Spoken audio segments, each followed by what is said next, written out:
أزول تحية نضالية الشعب المغربي الأحرار وبشعارنا الله الوطن الشعب. جيت باش نقول الأساتذة الذين هم يخرجون إلى الشوارع، عليكم بالخروج يا أساتذة الغد، يا أساتذة اليوم، يا أجيال الغد. نريد منكم الخروج إلى الشوارع لإسقاط هذه الطاغية وإلى إسقاط داعش بالكيران.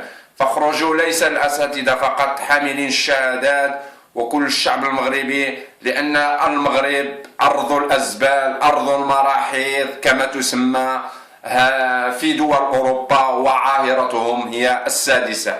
جيت باش نعمل هذا الفيديو باش نهضر معكم على اللاجئين، كذلك اللاجئين السياسيين كيجيو ما عمرني شافوا في الحياة ديالهم المستشفى او ما عطاولهمش فلوس، هنا جاو عطاوهم الفلوس، ولكن سيادتنا عاهرة ليست لديها يعني قلب. يعني اتصلت ميركل وقالت سأرسل لك، وقال العاهرة كما قالها لفرنسا، قالت له العاهرة، يعني قالها صفتوا اللاجئين، واللاجئين مساكين كيعيشوا هنايا ما عمرني شافوا الحياة كيف كيعيشوا هنايا في أوروبا، في ألمانيا بالأخص. ودابا السيادة انقرضت. الجزائر رفضت ولديها سياسة بالسيد بوتفليقة، قال لميركل لن نرسل لك، لا ترسلي للجزائريون بدون بطاقة أو جواز سفر. نحن العاهرة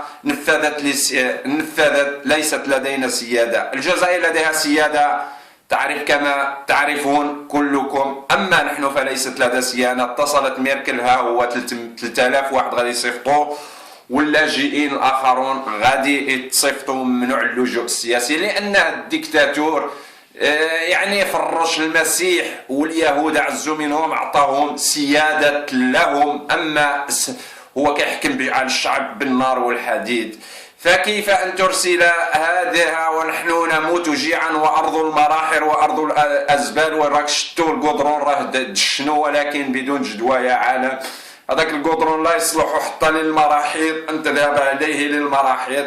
يعني هو كيربح مليار والداعشي بالكيران مليون، والشعب كياكل الهراوة، وهذا الشيء راه عاق بك. نحن لا نستعرف بك بأنك كملك المغرب، بل كعاهرة لأوروبا، ستذهب إلى الجحيم عاجلا أم آجلا. وما وقع لك في السنوات الماضية 2005 ستعرف الحقيقة يا شيطان يا ديكتاتور.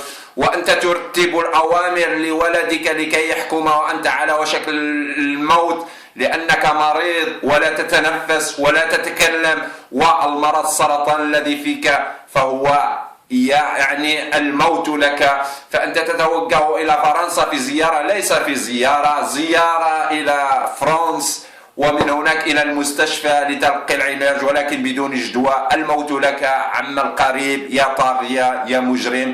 أطلق فلوس الشعب، اطلق الملايير اللي في القصور 60 سنة وانتم تحكمون.